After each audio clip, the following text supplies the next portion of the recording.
Abue, ¿quieres contarnos un cuento? Sí, abue, porfis. La historia que les contaré es la travesía de Kafmuni y su familia.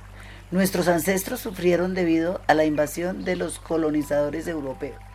Kafmuni era un joven yukuna. Curioso e inteligente, disfrutaba de la vida con su familia. Las cosas venían cambiando desde hace algunos años atrás. Los hombres desconocidos habían llegado cuando Kafmuni era pequeño. Su comunidad había migrado desde el río Miriti, su territorio desde hace siglos, para adentrarse en el Caquetá. Lo consiguieron, escaparon y vivieron unos años tranquilos. Los conquistadores regresaron esta vez con un propósito malévolo: esclavizar a las comunidades indígenas de la Amazonía. La fiebre del caucho apenas empezaba y muchas comunidades indígenas estaban siendo explotadas. Incluso llegaron a ser exterminadas en su totalidad. Un miembro de la comunidad alertó a todos sobre el regreso de los colonizadores. Los líderes yokuran lo pensaron cuidadosamente y decidieron partir una vez más para sobrevivir. La comunidad avanzó por la cuenca del río Caquetá hacia el oeste. Sus vecinos más cercanos, los Piapoco y los Achagua, se encontraban muy lejos. Por supuesto, no fue fácil. Recorrieron kilómetros y kilómetros. Enfrentaron toda clase de peligros, pero no perdieron la esperanza. De hecho, no sabemos cómo termina esta historia. Tal vez lo consiguieron y tal vez no. Lo que sí estamos seguros es que los pocos indígenas yukuna que viven hoy en día descienden de familias como la de Kafmuni, las que arriesgaron todo por sobrevivir. Como los yukuna, muchas comunidades migraron a lo largo y ancho de la Amazonía. Sus lenguas se modificaron y algunas se fusionaron entre ellas. Fue un proceso lento, pero afectó a muchas lenguas. Por eso hoy en día es casi imposible encontrar lenguas amazónicas que se hablen completamente como en sus principios. También es imposible saber con qué certeza cuántas lenguas se hablaron antes de la colonización de aquellas tierras. Muchas se extinguieron sin dejar rastro, y las que el día de hoy se hablan se enfrentan a un gran peligro. Abue, ¿eso quiere decir que ellos no saben nuestro idioma? No, ellos hablan una lengua diferente llamada yukuna. Es una de las tantas lenguas indígenas que, por cierto, son poco conocidas. ¿Una de las tantas? ¿Cuántas son? Bueno, Colombia cuenta con cerca de 65 lenguas indígenas, que a su vez se encuentran divididas en 8 familias lingüísticas. Estas familias lingüísticas son el arawak, el bora, el caribe, el chipcha, el chocó, la saliva, la huitoto y la tucana. Al decir una familia lingüística hace referencia a que estas lenguas tienen rasgos en común que les permite ser agrupadas y denominadas en cada familia. Adicionalmente, como ya les comenté, dentro de esas 65 lenguas existen 5 de ellas que no están ligadas a ninguna familia, por lo que reciben el nombre de lenguas aisladas. Wow, Abue. Entonces dices que en nuestro país hablan muchas lenguas. Es muy interesante, pero queremos saber más de la lengua yukuna. Sí, abue, cuéntanos más. Y ese nombre tiene un significado especial. oh, mis queridos niños, así es. ¿Quieren saber más? Una significa historia, relato o información. Además, también hace referencia al modo de ser de alguien o algo. Disculpa, ¿a qué familia pertenece el yukuna? ¿Qué la une a esa familia? La lengua pertenece a la familia arawak, que está conformada por un total de 8 lenguas, que son la guayú, achagua, cabuyarí, piapoco, tariano, curripaco, baniba y las de su interés, que es la yukuna. ¿Qué la une a esta familia? La une la formación de su plural. Para ello utilizan el sufijo na. Es un rasgo común de todas las lenguas pertenecientes a esta familia. Como ejemplo les tengo una palabra, hawi, que significa perro, y su plural sería hawi na, termina en na, significa perros. En ese sentido, la terminación na es la que les permite la formación de su plural. Después les explico mejor. Oh, gracias, abue. Pero por favor continúa con el idioma. A ver, continúo. Esta lengua, al igual que el español, tiene las 5 vocales A, E, I y la U. En lo que se diferencia en el yukuna es que su pronunciación es más marcada o, en otros casos, casi imperceptible.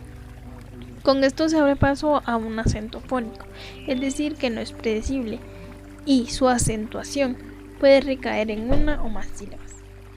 A modo de ejemplo de acentuación en una sola sílaba, tendríamos la palabra rira, que significa la sangre, perteneciente al género masculino. Como se pudo percibir, el acento está sobre una sola sílaba, que en este caso sería ri. También les tengo otra palabra, pero en este caso la acentuación recae en 3 sílabas.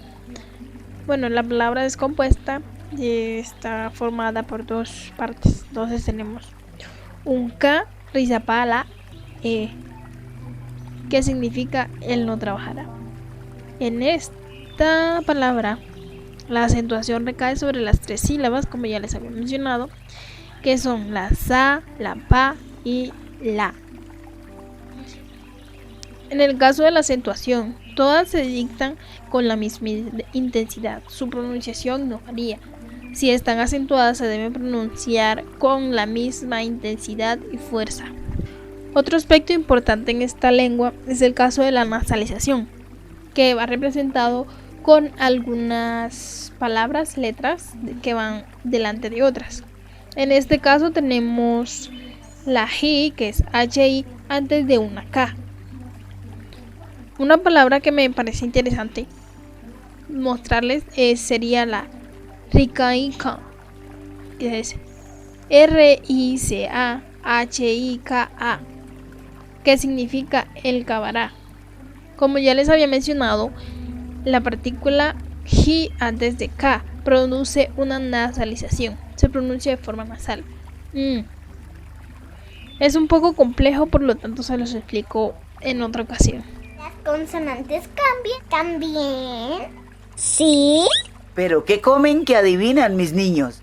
Las consonantes también presentan alteraciones, en especial porque parcialmente este idioma tiene todas las letras del abecedario español, a excepción de los sonidos B, D, F, G, R, B, X y Z. La pronunciación, efectivamente, cambia, en unas más que otras. Les coloco a modo de ejemplo la letra H, que se pronuncia como una J, y la W como una J. ¿Nos puedes enseñar una canción, porfa? Claro, presten atención a esta.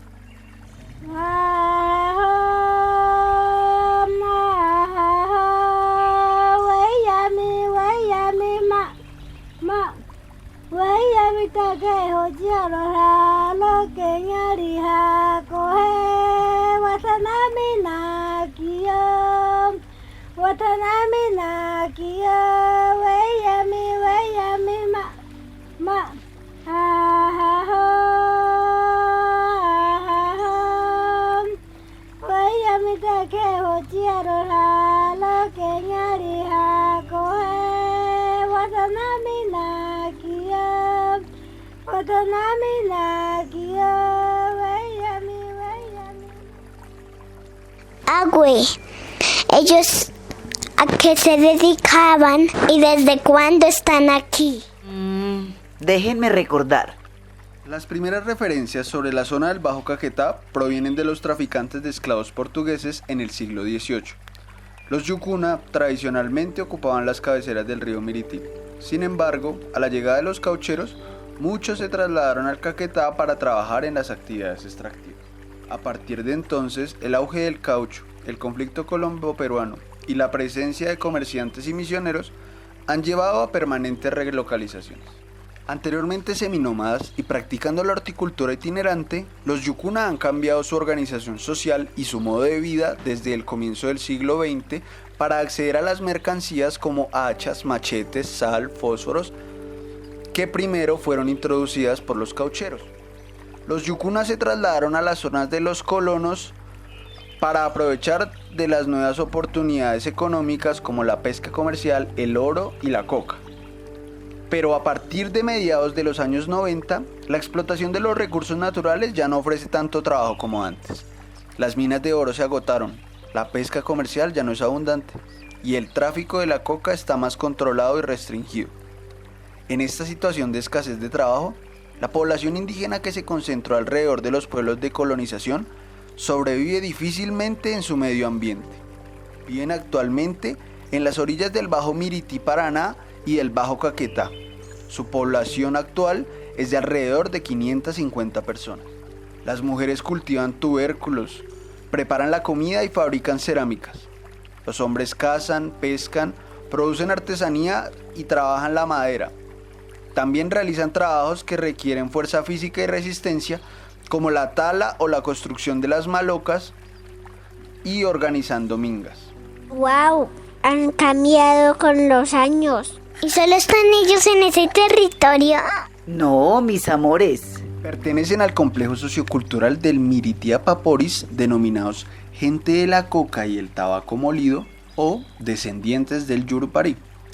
Tienen un alto conocimiento del medio ambiente, coincidiendo por lo menos 4 elementos básicos: la maloca, el territorio, el paisaje y sus dueños espirituales, y el ciclo anual, los cuales actúan de manera interdependiente mediante las acciones del chamán.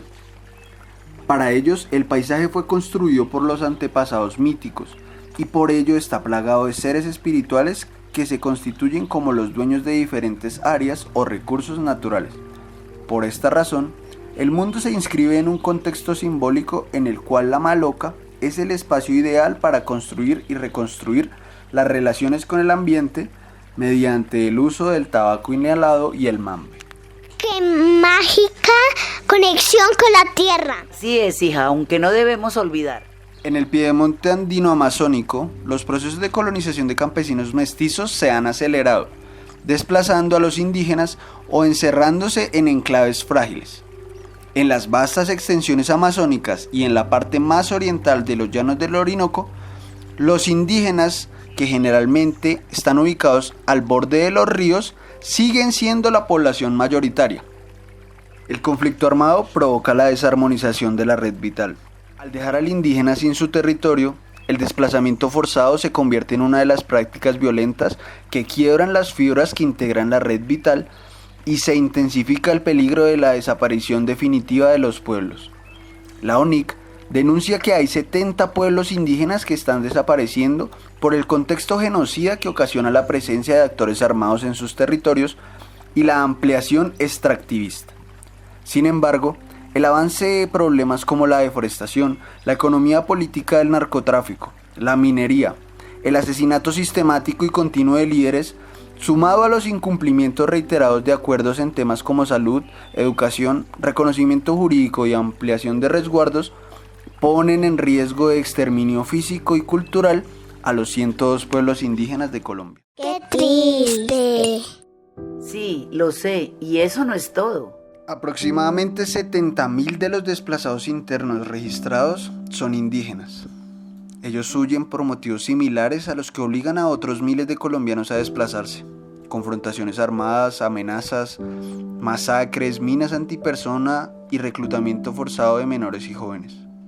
Por otro lado, el desplazamiento implica un desprendimiento de la comunidad de origen y de las relaciones sociales construidas de tiempo atrás con los ámbitos culturales, los sentidos y significados, la familia, los amigos y la comunidad en general. Es decir, altera la red vital. La gente se repliega hacia lugares que poseen lógicas opuestas, individualistas, consumistas, discriminatorias y excluyentes como las ciudades o cabeceras municipales. Con la expulsión no solo se pierde la tierra, sino que se atenta contra el pensamiento indígena que asume una relación de cuidado con ella. Y es que cuando se está fuera del territorio, el nacer yemeiwa, que en Guayunaiki significa en la ciudad, y no tener dónde enterrar la placenta, el realizar los diferentes rituales y pagamentos en los sitios que corresponden según su linaje, su familia o su origen, o el hecho de ser enterrado en bóvedas y no en la tierra, interrumpen la conexión territorial y espiritual. Lo que la expulsión agrede es el sentido mismo de esa relación y el rol del indígena en los mundos. ¿Entienden lo complejo de su lucha? Sí, abue, qué mal. Pero bueno, es mucha información por hoy. Otro día les cuento más. Vamos a dormir, mañana hay que madrugar. Bueno, abue, muchas gracias. Hasta mañana. Hasta mañana, abue. La expulsión tiene un correlato en el despojo, y aunque no son en esencia lo mismo, sí están relacionadas como lo dicen los sabios y sabias de los pueblos indígenas. La red vital ha estado en la mira de grupos de interés asociados para explotarlos política, militar y económicamente. Por otra parte, la lengua, código de la palabra, se debilita con el desprendimiento entre el indígena y su tierra. Los nuevos lugares que ocupan los expulsados son lugares donde los sentidos recogidos en la oralidad se desestiman y empiezan a ser reemplazados por nuevas maneras de decir y de comunicarse. En ese marco, los mandatos de cuidado son posibles solo mediante el gobierno propio, de decisión colectiva y autónoma. Es importante cuestionarnos como latinoamericanos la importancia que tienen las lenguas amazónicas. Muchos de nosotros tenemos ancestros que hablaban estas lenguas y habitaron estas tierras.